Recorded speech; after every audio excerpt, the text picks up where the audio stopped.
영화 영웅본색의 감독 서극의 첫 연출작, 셰익스피어의 희극 템페스트를 원작으로 창검술과 고개를 곁들인 경극 태풍. 스페인의 열정적인 춤 플라멩코와 프랑스의 비극 소설 카르멘의 만남, 매혹적인 여인 카르멘의 유호, 플라멩코 컬 카르멘. 한지 생산지 충북 청원에서의 한지 만들기와 그림으로 듣는 음악회 컨셉트의 색다른 한지 작품 전시까지 멋스런 한지를 만나봅니다. 우리들만의 공간을 우리의 손으로 직접 우리가 원하는 모습으로 꾸며낸다. 공공미술 프로젝트 우리 동네 문화 가꾸기.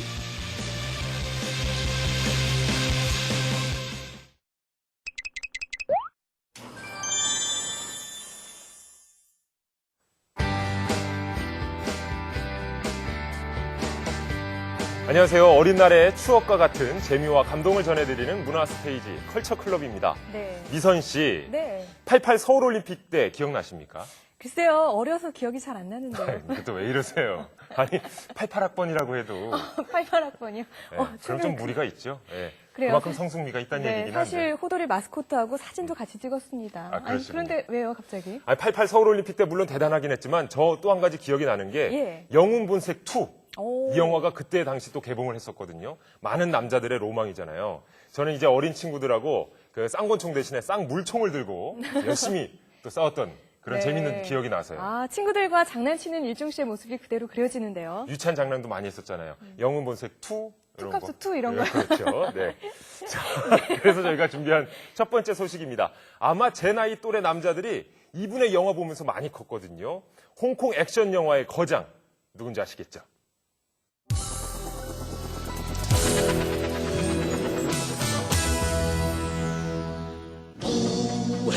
스쳐 지나가듯 주제곡만 들어도 댕기 변발 곱게 늘어뜨린 이연걸이 떠오르는 황비홍. 바람 한 점 없이도 멋지게 휘날리는 코트 자락과 두 손에 꼽진 쌍권총. 액션 영웅을 꿈꾸던 남자들의 로망, 영웅 본색. 청초하고 아름답기만 하다면 귀신이라도 상관없다. 판타지 로맨스, 천녀 유혼까지. 언제나 영화계의 태풍을 몰고 다닌 남자, 그가 돌아왔습니다. 是徐克，我刚刚从北京过来，很久没来韩国，这次来首尔向大家问好。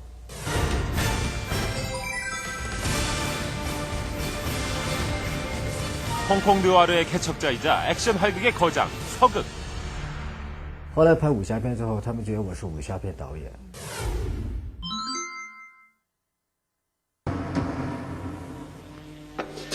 청나라 마력. 서구 열강의 침략에 맞서 중국 대륙을 지키고자 한 난세의 영웅 황비홍. 화려한 발차기 기술 무영각을 비롯해 그가 선보이는 다양한 소림권법은 1990년대 무협영화계의 새로운 패러다임을 불러일으켰는데요.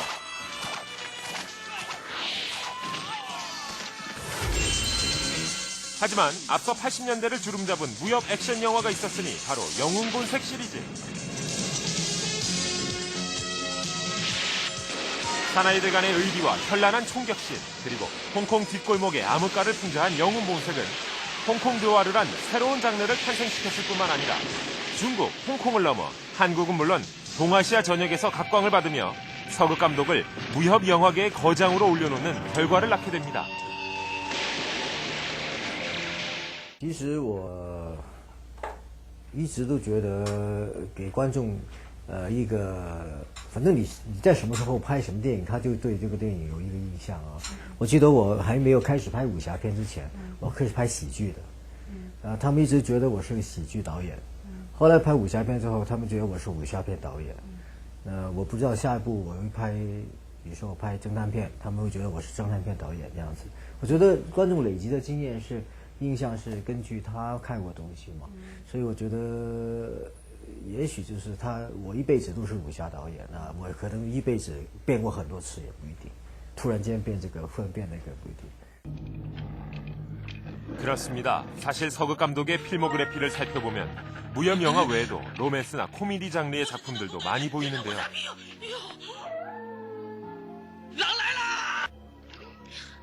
어수룩한 선비 채신과 아름다운 귀신 소천의 러브스토리인 천녀 유혼을 무협 영화로 오인하고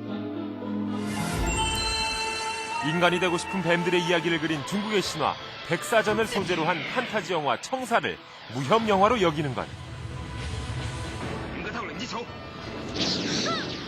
아마도 서극 감독에 대한 선입견 때문일지도 모르겠습니다. 观众一个印象是他是一个什么一个人，可是我觉得观众对一个导演的印象是因为他喜欢某种电影，所以他看到那个导演做那个电影之后，他对那个电影特别有印象，所以他觉得这个导演是就是给他的一个什么类型电影的导演这样子。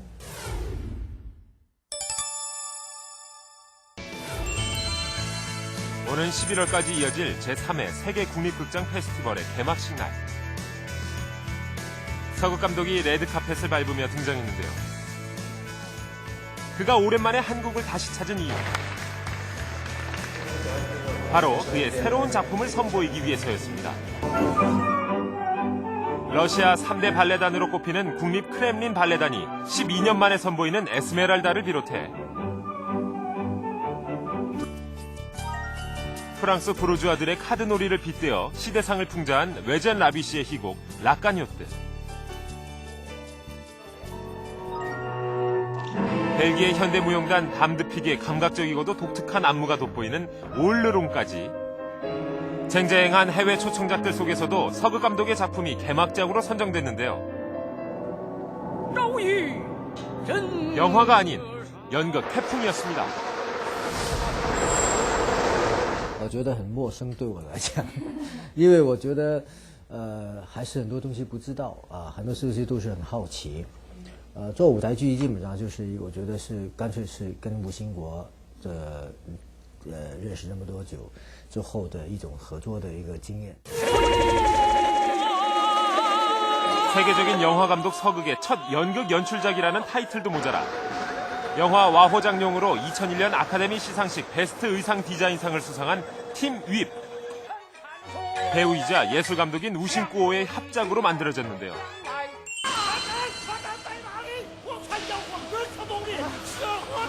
지난 2004년 대만 당대 정기극장이 선보인 태풍은 셰익스피어의 희곡 템페스트를 원작으로 창검술과 고개 등을 곁들인 경극인데요.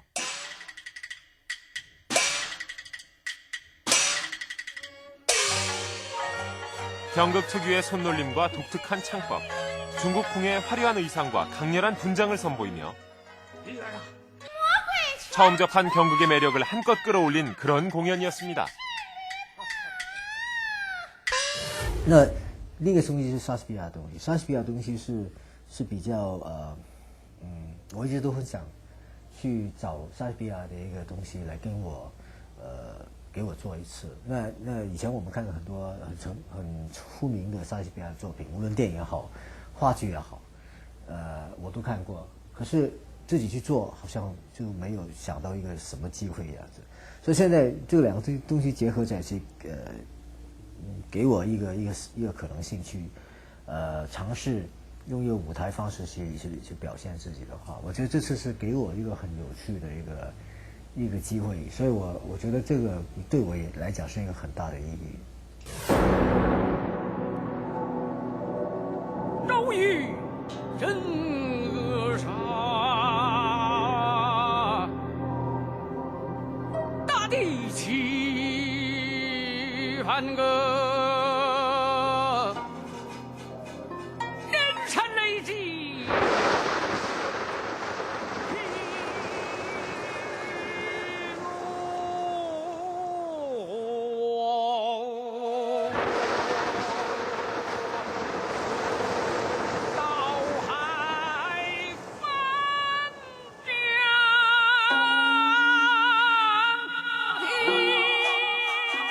거친 파도 소리가 들리자 무대 위로 번개가 내리치고 검은 물거품과 같은 상형 문자들이 일렁이며 태풍이 몰려왔습니다.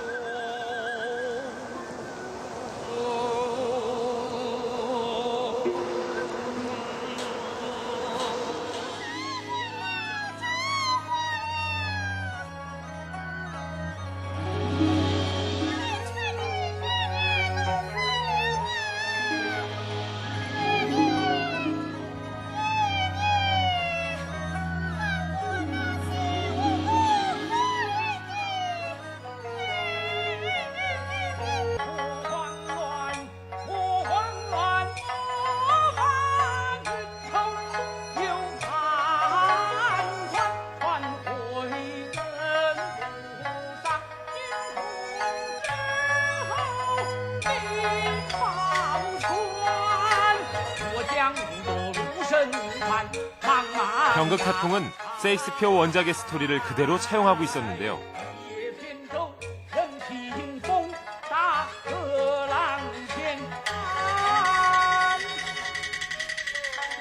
동생과 이웃나라 왕의 계략으로 외딴 섬에 유배된 프로스페로. 12년간 마법을 연마하며 복수의 날을 꿈꾸는데요. 결국 태풍을 일으켜 바다를 지나던 원수들을 사로잡지만 그 바람에 금지옥엽으로 키운 딸 미란다가 원수의 아들과 사랑에 빠지면서 모두를 용서하게 된다는 스토리입니다.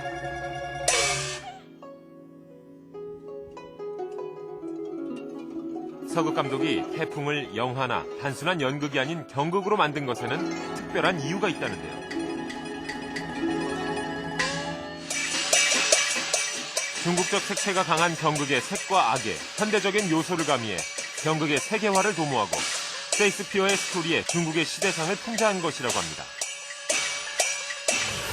我自己觉得，我还有很多这个戏都还想知道，在戏院里面排演，我们还是在说，哎，可不可以这样？可不可以这样子呢？可不可以再变一个方式呢？那可能下次也不会不同的东西出来。那这个在我来讲是觉得好像很奇怪的一个东西，这个很奇怪的东西对我来讲还是实在是很新鲜啊，因为好像是跟你一起成长的一个东西，它不是一个停止在一个时间就没有了，它还不断的跟你再继续下去。可能你将来演的演员也可能要变了，啊，可能演这个暴风雨的人也换了，也许舞台呀整个东西都换掉，可是也许这个东西是往后也是延续下去，跟现在有直接的关系，跟电影不太一样。 세계 영화계의 거장으로 우뚝 선 신념의 주인공. 자신만의 스타일에 맞춰 자신만의 철학이 깃든 시대를 앞서가는 영화사의 개척자. 태풍이 지나고 나면 맑은 하늘이 개이듯 그의 인생의 또 하나의 전환점이 될 극에 대한 도전. 언제나 새로운 도전을 꿈꾸는 영화계의 태풍. 실패를 두려워하지 않는 서극 감독의 다음 작품을 기대해 보겠습니다. 네, 경극만의 독특한 창법이 아직도 귓가에 맴도는데요. 미선 씨 뭐 이런 정도. 네, 그 경극이 아니라 귀신 소리 같은데요. 네, 죄송합니다. 자, 사실 이 태풍이요 전통 경극이라고 하기보다는 경극의 요소를 가미시킨 네. 이 음악극이라고 해야 될 것 같은데요. 예. 경극을 전 세계에 알리기 위해서 서극 감독이 연출을 맡았고 또 예술 감독이자 배우인 우신꾸오가 많은 각색 작업을 펼쳤다고 합니다. 네, 그런데 이 주인공을 맡은 우신쿠오 씨가 개막식 첫날 공연에서 부상을 입었다고요? 맞아요. 이 무대 뒤편으로 넘어지면서 팔꿈치에 반 깁스를 한 상태로 아이고. 부상 투혼을 펼쳤다고 하네요. 네, 그래도 이 좋은 무대를 관객들에게 보여주기 위해서 몸을 사리지 않는 연기 정말 대단합니다. 자, 이번에 제가 소개해드릴 공연 역시 몸을 사리지 않는 열정의 춤 사이를 감상할 수 있는 무대인데요. 자, 지금부터 함께 만나보시죠.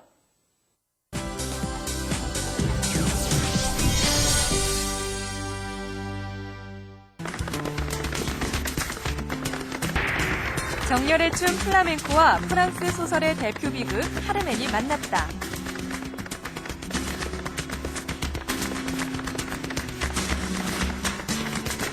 플라멩코 컬 카르멘. 그 매혹적인 무대 함께 만나보시죠. 정열의 나라 스페인 안달루시아 지방의 전통적인 민요와 향토무용 그리고 기타 반주 이 세 가지가 하나 되어 완성하는 플라멩코. 특유의 강렬함과 화려함 속에 풍부하고 힘찬 감성이 표현되는 민족 예술이죠. 이러한 플라멩코에 집시어인 카르멘과 군인 호세의 비극적인 사랑을 소재로 한 소설 카르멘을 녹여 새로운 플라멩코 컬 카르멘을 선보입니다. 여러분들 뮤지컬 그러면요, 드라마와 음악 위주로 구성되어 있는 그런 장르잖아요. 플라멩코 컬 그러면 플라멩코를 주로 한 그런 드라마라고 보시면 됩니다. 연극적인 어떤 요소들, 연기의 어떤 밀도감 이런 극적인 요소들이 굉장히 필요한 그런 공연이에요. 그래서 그런 부분들을 서로 이렇게 호흡을 맞췄고요. 배우로서 굉장히 큰 의미 있는 그런 공연이 될 것 같아요. 춤과 연극을 접목시킨 플라멩코 컬 카르멘 지금부터 시작됩니다. 군인인 호세. 그의 곁에서 오랜 시간 사랑을 이어온 약혼녀 미카엘라.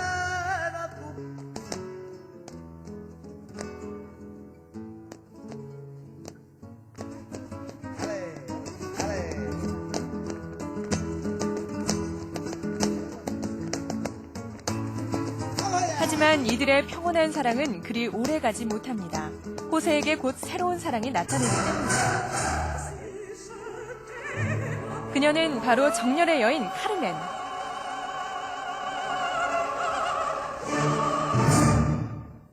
모든 남자들의 사랑을 한몸에 받는 치명적인 아름다움을 가진 여인이죠. 호세는 그녀에게 한눈에 반해버립니다.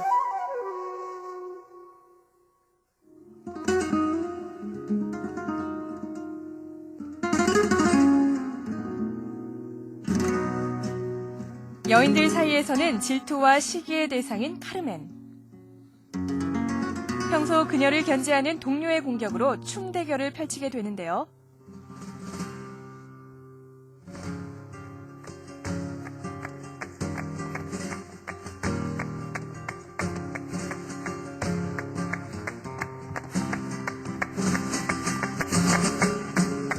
그녀들의 묘한 신경전은 급기야 싸움으로 번지고 결국 카르멘은 동료를 해치고 맙니다.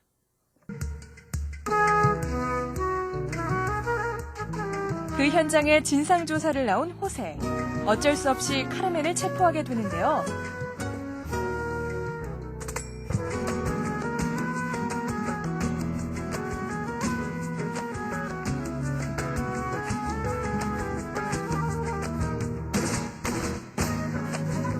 위기의 상황. 카르멘은 이 순간을 벗어나기 위해 사랑하는 척 호세를 유혹합니다.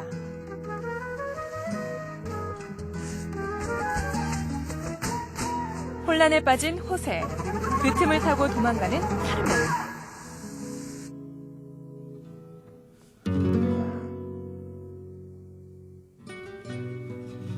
그녀의 꼬임에 넘어간 호세는 그 결과 계급까지 잃게 돼버리죠.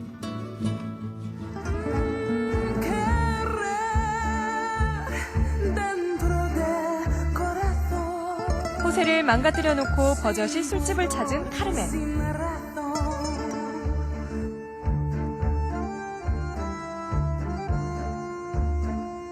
자유로운 사랑을 추구하는 그녀 앞에 또 다른 남자가 나타납니다. 부와 명예를 두루 갖춘 투우사 에스카미오가 그 주인공이죠.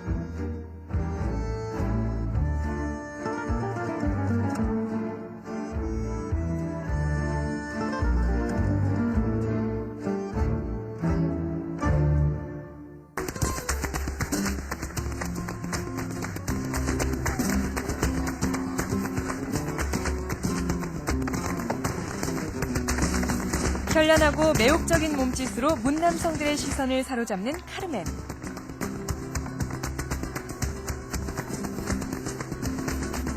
천하의 에스카미오도 그녀 앞에서는 어쩔 수 없는 한 남자가 돼버리는데요. 하지만 그날 밤 호세가 찾아오고 오랫동안 가슴속에 품었던 카르멘에게 마음을 고백합니다.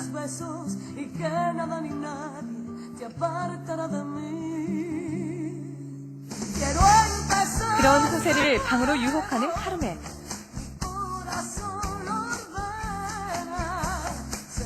호세의 약혼녀 미카엘라는 이 광경을 안타까운 마음으로 바라볼 뿐입니다. 엇갈려버린 네 사람. 과연 이들의 운명은 어떻게 될까요? 매력적인 카르멘에게 약혼자인 호세를 빼앗겼지만 끝까지 순정적인 사랑을 하는 순정파 미카엘라 역을 맡은 에바입니다. 여주인공 카르멘의 그 사랑을 또 이렇게 다시 이렇게 뺏어가는 그 에스카미오 역을 맡은 김흥래라고 합니다. 이제 오버추어라는 곡에 나오는 춤들이 이제 투사하고 카르멘이 약혼하는 장면이거든요. 네, 그때 나올 때도 뭐 많이 추는 건 아니지만 굉장히 강하고 사람들한테 인상이 남을 거라고 생각해요.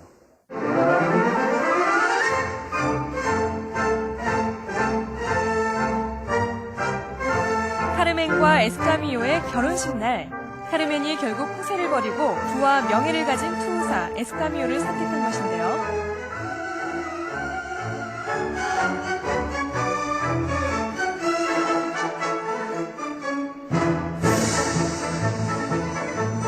이들의 결혼으로 온 마을은 축제의 한마당이 됩니다.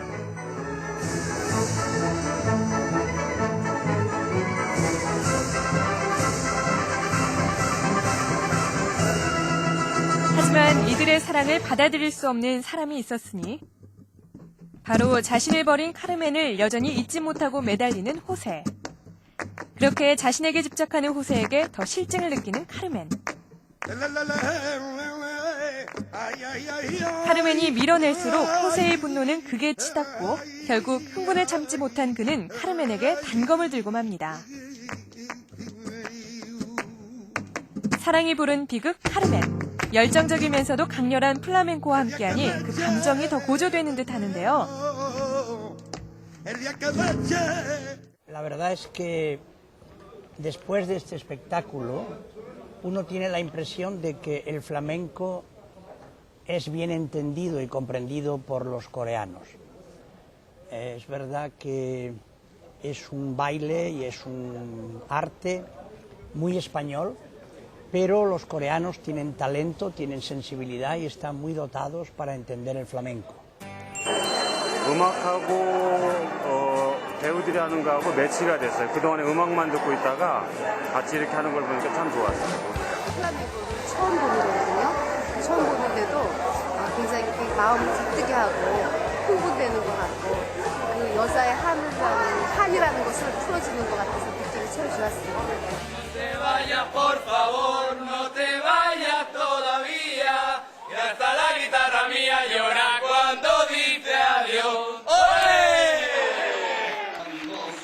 정말 저를 내 자신을 정말 가깝게 만나는 시간. 나는 어디서 왔으며 어디로 갈 건가 항상 우리 누구나 고민하잖아요. 이 춤을 출 때 저는 그걸 가장 많이 느끼고 있어요. 무대 위에 펼쳐지는 카르멘의 강렬한 유호. 화려하고도 열정적인 카리스마가 있는 작품 플라멩코컬 카르멘이었습니다.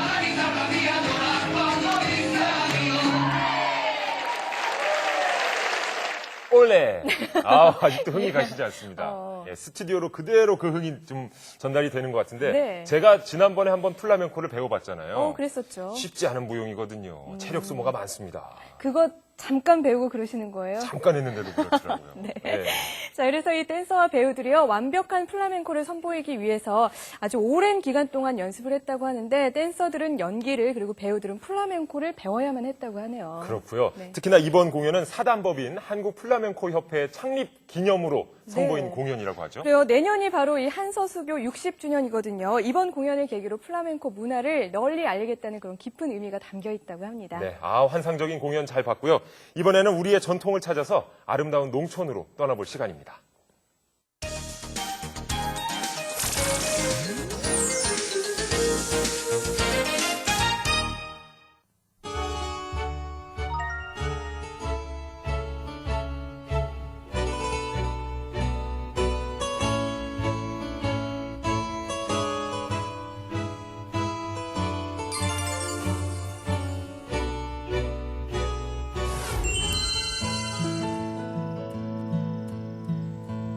푸름이 가득한 산자락의 깊은 곳에 위치한 오지마을.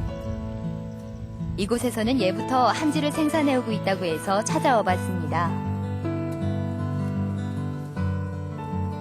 입구에 들어서니 한지의 주원료인 당나무를 볼 수 있었는데요. 이렇게 단단한 당나무가 어떻게 그렇게 부드러운 한지가 되는지 정말 신기하네요. 당나무는 껍질이 여리고 부드러워 종이를 만들기에 좋다고 하죠. 그래서인지 마을 주위에는 온통 당나무가 자라고 있었습니다.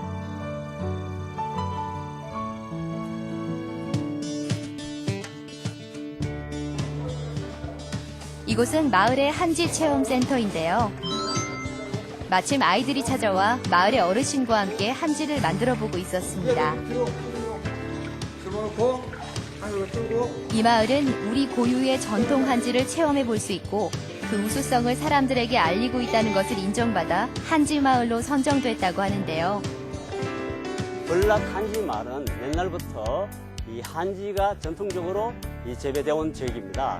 그 자원을 활용해서 도시민들이 직접 와서 체험하고 함으로 인해서 농촌과 도시의 교류를 통한 농가 소득 증대에 기여할 수 있는 그 마을이 우리 푸른농촌 희망찾기 시범마을이 되겠습니다. 농업인들이 이 농촌에 대한 농업과 농촌에 대한 자신감을 갖고 농업인 농촌의 새로운 희망을 찾는 그런 그 좋은 성과가 있을 걸로 생각합니다.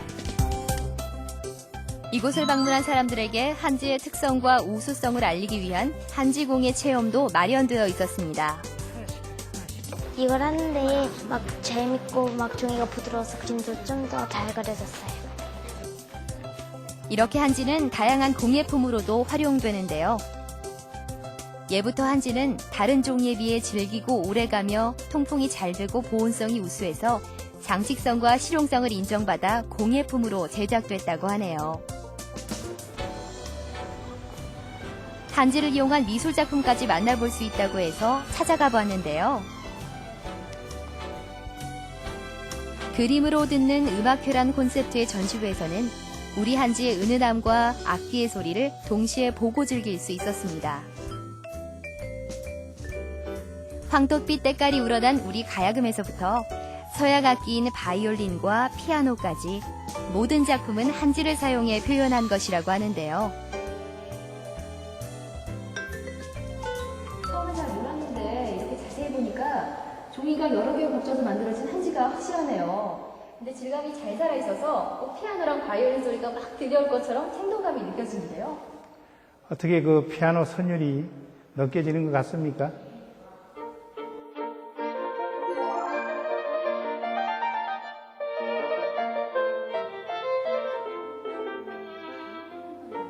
여기 보니까요, 바이올린 소재로 작품이 정말 많거든요. 특별히 바이올린을 이렇게 많이 쓰신 이유는 뭔가요? 예, 바이올린이 제가 알기로는 서양의, 말하자면 구라파 서양 쪽에서의 아름다움의 하나의 그 결집체다. 어떤 여성을, 여체를 암시한다. 이렇게도 볼 수가 있습니다. 그래서 이런 한지와 서양적인 아름다움의 바이올린과 이런 만남, 이런 충돌, 이런 것이 저의 작품의 소재입니다. 1980년대 중반 서구 미술에 대응하는 미술 움직임이 일면서 한지는 독특한 질감과 색으로 주목받는 재료가 되었고, 이를 통해 전통과 현대적인 감각이 어우러진 그의 작품이 탄생되었다고 합니다. 한지를 사용한다는 것은 저희가 외국에 나가고 또 많은 젊은이들이 바깥으로 나갑니다. 그랬을 때 서양인들과 같은 오일 페인팅이나 뭐 아크릴 컬러나 이런 걸 사용해서는 그네들과 어떤 경쟁이라 할까 이런 것이 주목을 받지 못하죠. 그랬을 경우에 저희 한지나 이런 걸 가지고 외국에 나갔을 때 서양 사람들이 많은 그 주목을 받습니다. 너무나 생동감 있는 게요. 꼭 안에 정말 들어있는 것 같아요. 네. 어떻게 이 작업을 하신 건가요? 요거는 이제 어떤 몰드, 가다를 떠서 이러한 작업인데 이런 걸 자세히 보려면은 저희 작업실을 오시면 됩니다. 아, 직접 작업실로 가서 볼 수 있나요? 예. 그를 따라 도착한 곳은 한적한 마을에 자리한 자택 겸 작업실이라고 하네요. 이곳에서는 그의 작품에 쓰이는 다양한 재료들을 볼 수 있었는데요. 쓰다 남은 한지와 멍석, 그리고 바이올린까지 쓸모없어진 도구들이 모여 새로운 예술 작품으로 탄생된다고 합니다. 악기들이 있어요. 저거 어떤 용도로 쓰이는 건가요? 저걸 전부 이렇게 캐스팅하는 소도구입니다. 아, 이게 그러니까. 지금 반씩 찍힌 거인가요? 직접? 그렇죠. 반으로 음각으로 들어가 있는 거지. 이 그러니까 소재는 뭔가요? 이건 시멘트입니다. 시멘트를 가지고 이 바이올린을 반복적으로 찍고 네. 그 다음에 피아노. 건반, 예. 건반을 찍어서 이렇게 해서 음각으로 만듭니다. 시멘트에 악기를 직접 찍어 본을 뜬 후에 물을 골고루 뿌려 한지를 곱게 붙이는데요. 그렇죠. 전혀 난료로 색을 넣은 후 소를 이용해 겹겹이 쌓인 한지를 두드리는 작업을 20번 이상 반복해야 한다고 합니다. 이를 통해 한지의 모양과 질감이 계속 달라지면서 음각과 양각이 만들어진다고 하는데요. 하게 두드리면서 찢어질까봐 걱정했거든요. 근데 네. 안 찢어지는 게 네. 한지기 때문에 가능한 게 아닐까 싶어요. 예, 경고성입니다. 그러니까 한지라는 것은 우리가 굉장히 오래 가고 또한 굉장히 그 조직이 땅나무에서부터 나오기 때문에 상당히 질기죠. 한지에 색을 낸 재료는 도토리, 쑥, 치자 등을 이용한 천연 염료로 좀 더 한국적인 정서가 물씬 풍기는 작품을 만들 수 있다고 하네요. 끊임없이 반복되는 새로운 시도와 꼼꼼한 손길로 빚어진 결과물에 그 특유의 멋이 더해져 탄생한 고풍스런 한지 부조 배관은 국내뿐 아니라 해외에서도 좋은 반응을 불러일으켰다고 하는데요.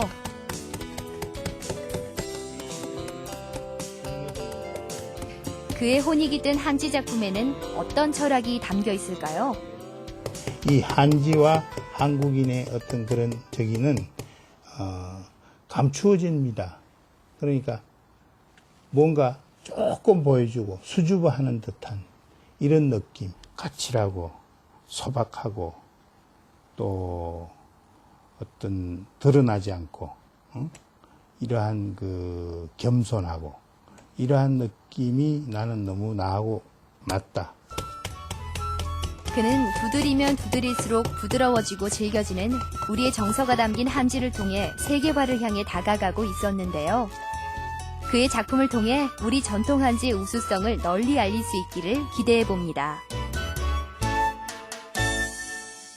네, 전통 한지를 이용해서 만든 작품. 화려하진 않지만 소박한 멋이 있네요. 그렇죠. 박철 화가가 국제 아트페어에 출품했을 당시에요. 전 세계 언론들이라든지 또 미술 관계자들이 우리나라 전통 한지에 많은 관심을 보였다고 합니다. 우리나라 전통 한지가 얼마나 질기고 튼튼하냐면요. 1000년이 지나도록 변색되거나 훼손되는 일이 거의 없다고 그래요. 네, 그러고 보니까 일중씨하고 한지하고 약간의 공통점이 있는 것 같은데요. 그래요? 두드리면 두드릴수록 더욱더 질겨지고 오래간다는 거. 아, 그렇군요. 네. 칭찬으로 받아들여도 되겠죠? 알아서 해석하세요. 네, 저는 칭찬을 먹고 사니까 칭찬 많이 해주세요. 네. 특히나 우리나라 전통 한지의 특색을 또 말씀드리면요. 일일이 손으로 만드는 작업이기 때문에 같은 장소에서 같은 사람이 만들어도 그 모양이나 두께가 늘 달라진다고 할 정도로 많은 특색을 가지고 있습니다. 네, 앞으로 우리 한지 더욱더 보존해야겠습니다. 자, 다음은 서울 곳곳에 숨겨진 문화의 장으로 여러분을 안내합니다. 함께 하시죠.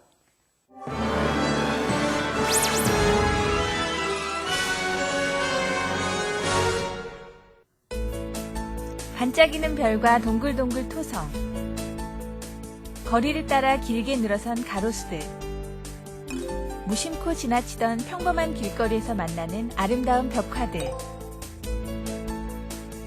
황량한 시멘트 벽을 도화지 삼아 아이들의 꿈과 주민들의 희망이 피어난 곳, 아름다운 우리 동네를 소개합니다.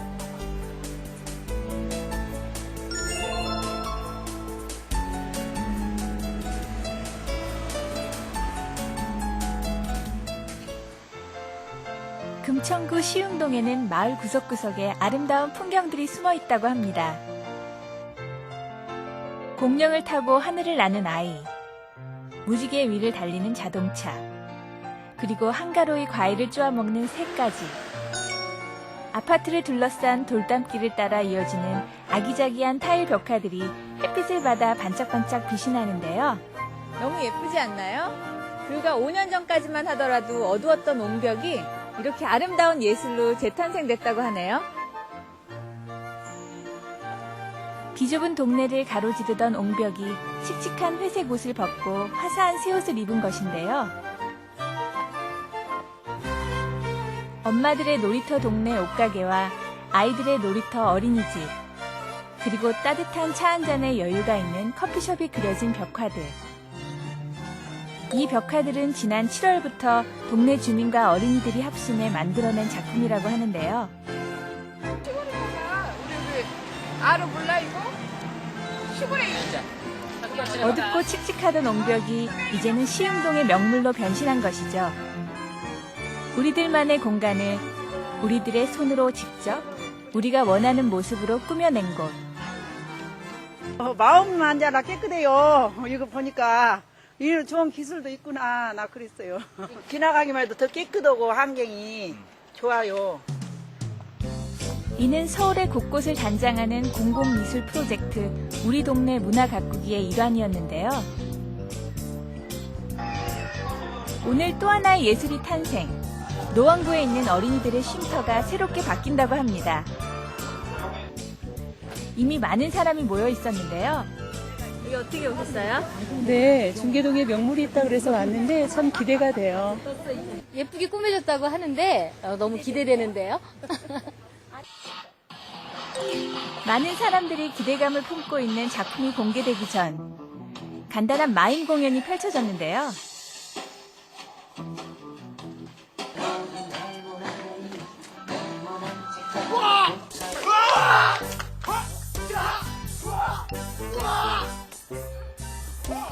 화면을 보다 얼떨결에 끌려나가 마임을 직접 해보기도 했습니다.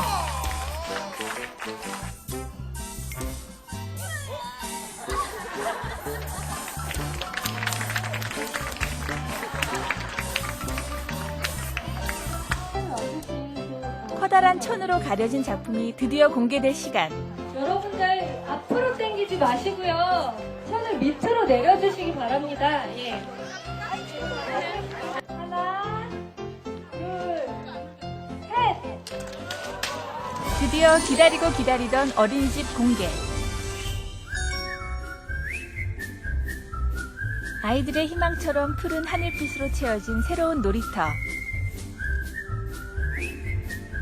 포근한 뭉게구름이 가득한 지붕은 당장이라도 하늘을 날 것만 같은데요. 곳곳에 아이들을 위한 세심한 배려가 깃들여져 아이들이 뛰놀기엔 안성맞춤이었습니다.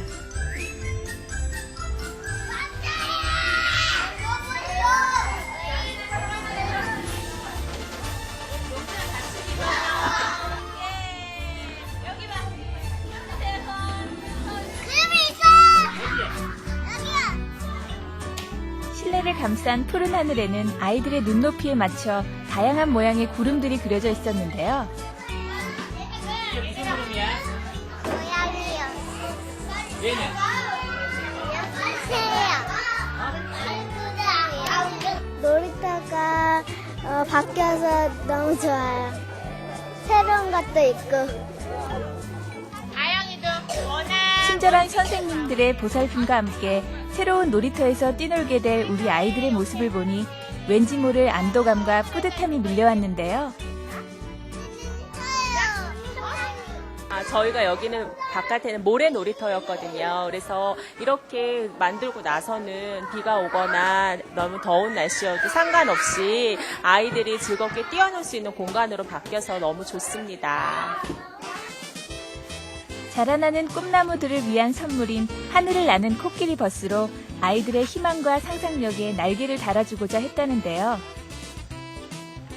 아이들이 좀 신나게 놀게 그런 분위기를 한번 만들어 보자 해서 우리가 갖고 있는 컨셉 자체가 버스니까 버스가 그냥 땅 위를 달리는 것보다는 하늘 나는 게 더 재미있겠다 싶어서 신나게 놀자, 재미있게 놀자 그런 컨셉입니다.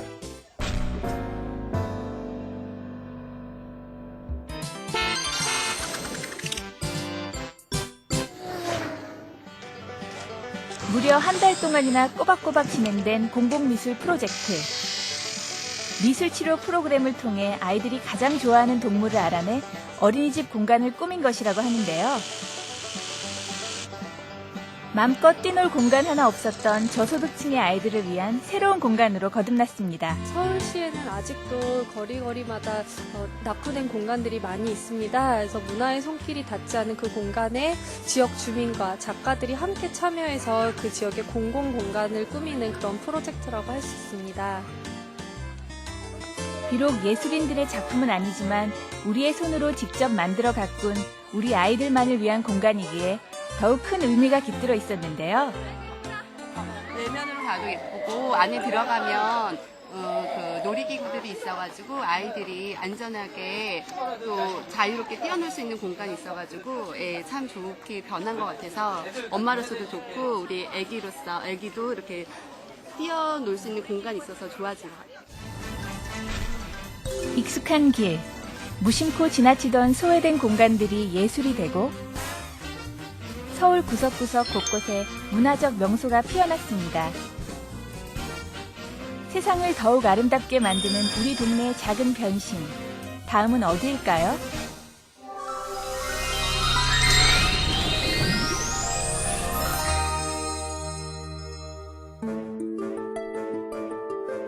정체불명의 검은 구에게 쫓기는 사람들의 심리를 담은 소설. 절망의 구입니다. 국내 최초로 출판, 영화, 방송계가 공동 제정한 제1회 멀티문학상 수상작 절망의 구. 32살의 평범한 두 젊은이, 그들을 뒤쫓는 구. 그 구의 정체는 무엇일까요? 인간이 이해할 수 없고 이겨낼 수 없는 그런 부조리한 존재로 생각했고요. 그런 어떤 인식을 넘어서는 존재를 맞닥뜨렸을 때 사람이 어떤 반응을 보이는가 그런 점에 초점을. 이 책의 독특한 점은 도망치는 것에서 시작해 도망치는 것으로 끝나는데요. 보는 내내 쫓기는 듯한 공포와 불안에 휩싸입니다. 불쾌할 수도 있는 내용이고 그리고 결말이 딱 매듭지어지지 않는 내용인데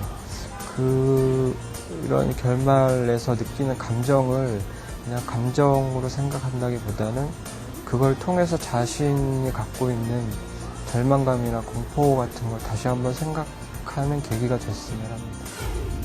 상상과 현실을 넘나들며 팽팽한 긴장감을 선사하는 소설 절망의 구입니다.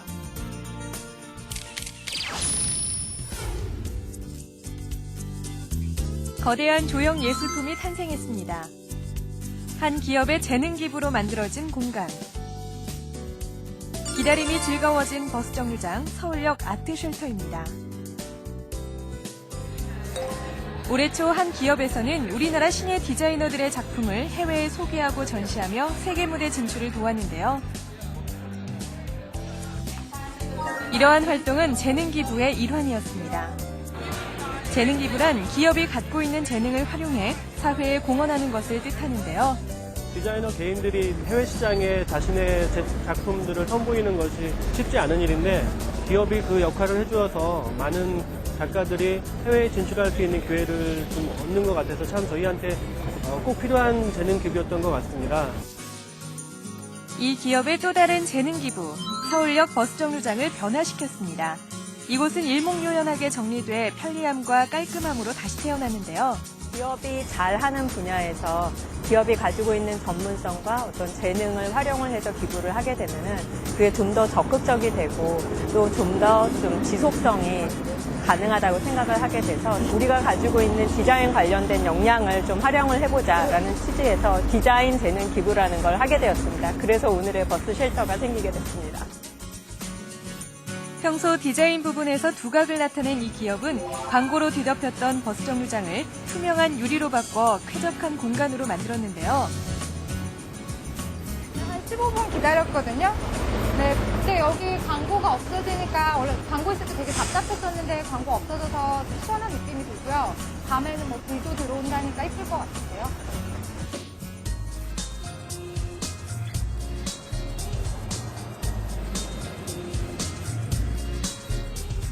어둠이 내린 정류장은 조형 예술품으로의 면모가 확연해집니다.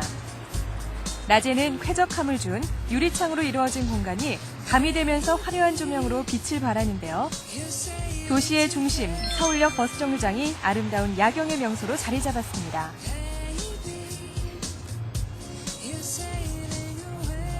새롭게 변한 버스 정류장의 모습은 매일 지나다니는 사람에게도 처음 마주하는 사람에게도 특별한 인상을 심어주는데요.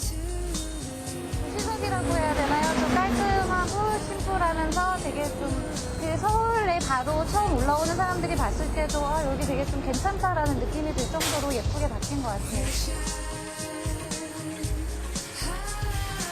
이곳은 단순히 시각적인 아름다움만으로 채워진 공간이 아닙니다. 버스를 기다리는 사람들은 이 불빛을 바라보며 날짜와 요일, 날씨와 온도 등의 다양한 정보들을 얻을 수 있습니다. 그냥 버스만 기다리고 있으면 굉장히 지루하기도 하고 했는데 날씨 정보도 나오고 그리고 날짜도 나오기 때문에 요즘에 너무 바쁘잖아요. 그래가지고 오늘이 며칠인지 잊어버릴 때가 많은데요. 그렇게 날짜를 보면서 하루를 또 생각하게 되고 그 다음날도 계획할 수 있는 그런 기회가 될 수 있어서 참 좋은 것 같아요. 눈길을 사로잡는 찬란한 불빛들. 이 조명들은 한 승강장마다 4,160여 개의 작은 LED 전구가 모여 빛을 발하는데요. LED 조명은 백열등과 달리 90%의 에너지를 절감합니다. 방금 보셨나요? 지나가는 차를 따라 움직이는 불빛들. 카메라 센서가 움직임을 감지해 정류장의 불빛을 작동하게 하는 것입니다. 지나가는 사람들도 발걸음을 멈추고 움직여보는데 한번 해보고 싶지 않으세요? 진짜 신기하네요.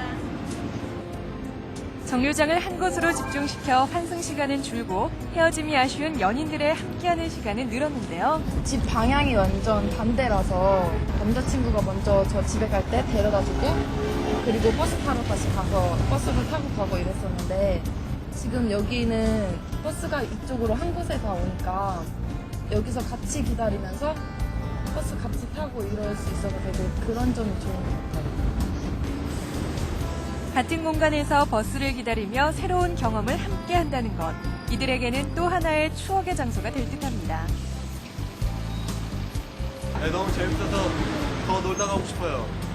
지금까지는 이제 버스 승차대가 굉장히 지루한 곳이었었던 것 같습니다. 그러니까 자기가 탈 버스를 기다리는 곳이었는데 이런 미디어 아트나 유익한 정보들을 통해서 시민들께서 좀 즐거운 장소, 재미있는 장소로 버스 승차대를 이용을 해주신다면은 너무너무 이 전체적인 것을 디자인한 저희 입장에서는 굉장히 보람찬 일일 것 같습니다. 이 기업의 디자인 재능 기부는 새로운 교통 문화를 통해 보다 행복한 삶을 모두 함께 나누는 데 그 뜻이 있는데요. 더 이상 지루한 기다림으로 인해 벗어나고 싶은 공간이 아닌 새로운 설렘을 안고 갈 수 있는 서울역 아트쉘터. 잠시 머무는 동안 행복을 담아가시길 바랍니다. 아, 저런 것들을 보면요. 무심코 지나쳤던 동네 벽들도 예술이 될 수 있고 네. 또 버스 정류장도 저렇게 문화 공간으로 탈바꿈하고요. 그럼요. 바로 옆에도 이렇게 예술 작품이 있었네요. 아, 예. 화장은 지우지 마세요. 네. 아, 참. 자, 이렇게 어떻게 마음 먹고 보느냐, 그리고 어떻게 활용하느냐에 따라서 거친 벽이 아름다운 벽화가 되고 또 이 복잡한 버스 정류장이 편안한 쉼터가 되는 거잖아요. 그렇습니다. 네. 자, 여러분, 저희 다음 주 이 시간에도 다시 찾아오겠습니다. 같은 장소에서 기다리고 있을 테니까요. 잊지 마시고요. 네. 자, 끝으로 조지 윈스턴의 감미로운 연주 들으면서 여기서 인사드리겠습니다. 안녕히 계세요.